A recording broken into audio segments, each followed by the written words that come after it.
இன்றைக்கி சுண்டல் சாதம் செய்ய போகிறேன். இதுக்கு ஒரு டம்ளர் சுண்டல் எடுத்து 8 மணி நேரம் ஊற வச்சு வச்சுருக்கிறேன். ஊற வச்சு 4-5 விசில் விட்டு வேவிச்சு வச்சுருக்கிறேன். ஊற வச்சு வேவிச்சுங்க, ஒரு 5 விசில் விட்டு வேவிச்சுங்க. அப்படியே ஊட்ட வேகாது. 8 மணி நேரம் ஊற வச்சு ஒரு 5 விசில் விட்டு வேக வச்சுங்க. ஒரு டம்ளர் சுண்டலுக்கு 2 டம்ளர் அரிசி இதில் எடுத்துருக்கிறேன். இது சாதாரண சாப்பாட்டு அரிசி தான். இது அரை மணி நேரம் ஊற வச்சு வச்சுருக்கிறேன். அரிசி அரை மணி நேரம் ஊற வச்சுங்க. அதுக்கு தேவையான பொருள் பார்த்திங்கன்னா, தாளிக்கிறதுக்கு கொஞ்சம் கல்பாசி, 2 ஏலக்காய், 2 கிராம்பு, கொஞ்சம் பட்டை, ஒரு பிரிஞ்சலை, கொஞ்சம் சோம்பு, இதோட 2 பெரிய வெங்காயம், 2 தக்காளி, 2 பச்சை மிளகா, 2 வரமிளகா, கொஞ்சம் கருவேப்பிலை, இதோட இஞ்சி பூண்டு, இவ்வளோ இஞ்சி பூண்டு அரைச்சி வச்சுக்கோங்க. இதை அரைச்சி வச்சுக்கலாம்.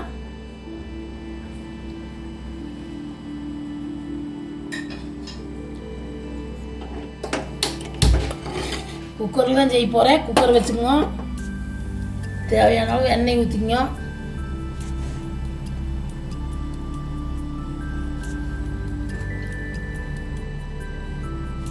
எண்ணெயோட ஒரு ஸ்பூன் நெய் ஊற்றிக்கோங்க.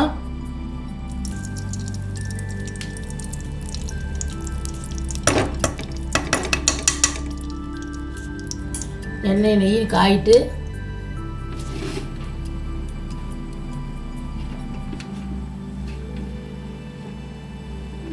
இதெல்லாம் போட்டுக்கலாம். தாளிக்கிறதுக்கு பட்டை இதெல்லாம் கொஞ்சம் பொரிட்டு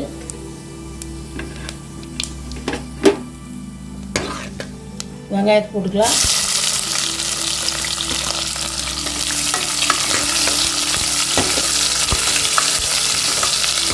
வெங்காயம் நல்லா வதங்கிட்டு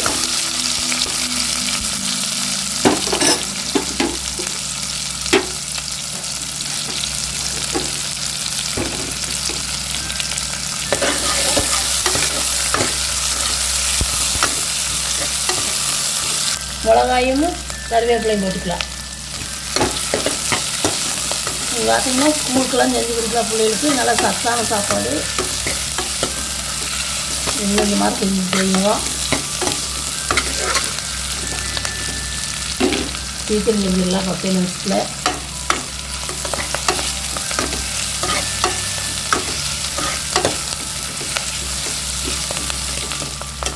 வெங்காயம் இந்த அளவு வதங்கிருச்சு. தக்காளி சேர்த்துக்கலாம்.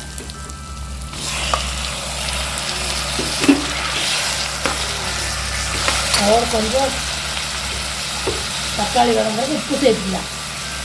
கொஞ்சமாக சேர்த்துக்கலாம். தக்காளி நல்லா வதங்கிட்டு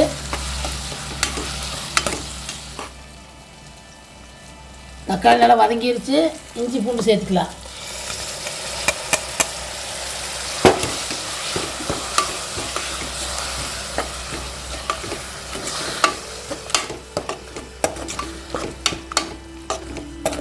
இதோட கொஞ்சம் மஞ்சத்தூள் சேர்த்துக்கலாம்.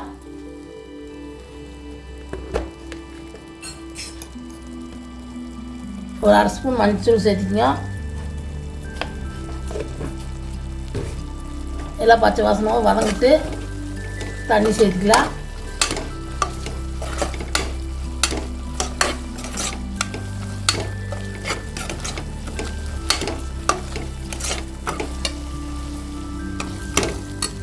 இஞ்சி பூண்டில் பச்சை வாசனை போயிடுச்சு. 1 டம்ளர் அரிசிக்கு 3 டம்ளர் தண்ணி ஊற்றுவேன் நான்.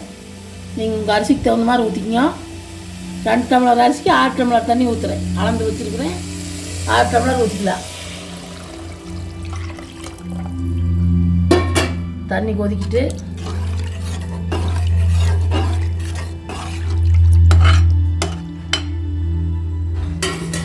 தேவையான அளவு உப்பு சேர்த்துக்கலாம். சாப்பாட்டுக்கு தேவையான அளவு உப்பு சேர்த்துக்கலாம்.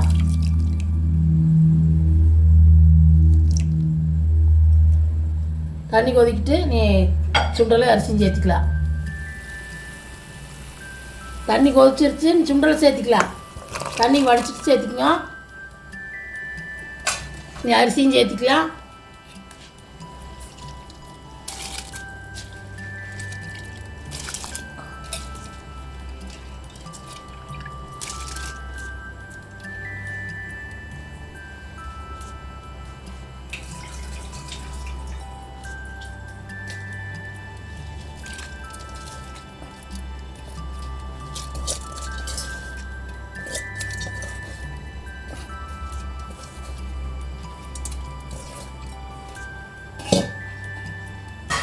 எல்லாம் சேர்த்தியாச்சு. இதெல்லாம் கலந்து விட்டு காரம் உப்பெல்லாம் செக் பண்ணிங்க கரெக்டாக இருக்குதுன்னு.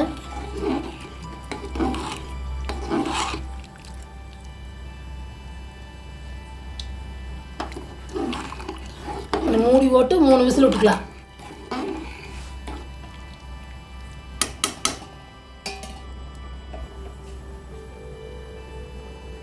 கொத்தமல்லி தழை தூவிக்கலாம். கொத்தமல்லி தழை தூவி நல்லா கலக்கி விட்டுங்க. கலக்கி விட்டு மூடி போட்டு 3 விசில் விட்டுக்கலாம்.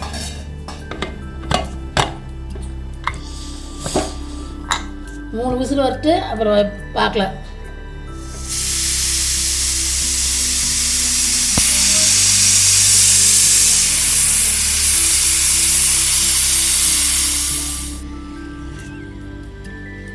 பார்த்தீங்கன்னா 3 விசில் போய் விசில் அடங்கிருச்சு. குக்கரை ஓப்பன் பண்ணி பார்த்துக்கலாம். பார்த்தீங்கன்னா சுண்டல் சாதம் சூப்பராக வந்திருக்குது. பாருங்க, பழம் சூப்பராக இருக்குது. நீங்களும் இந்த மாதிரி செஞ்சு கொடுங்க. குட்டீஸ்க்கெல்லாம் நல்லா சத்தானது.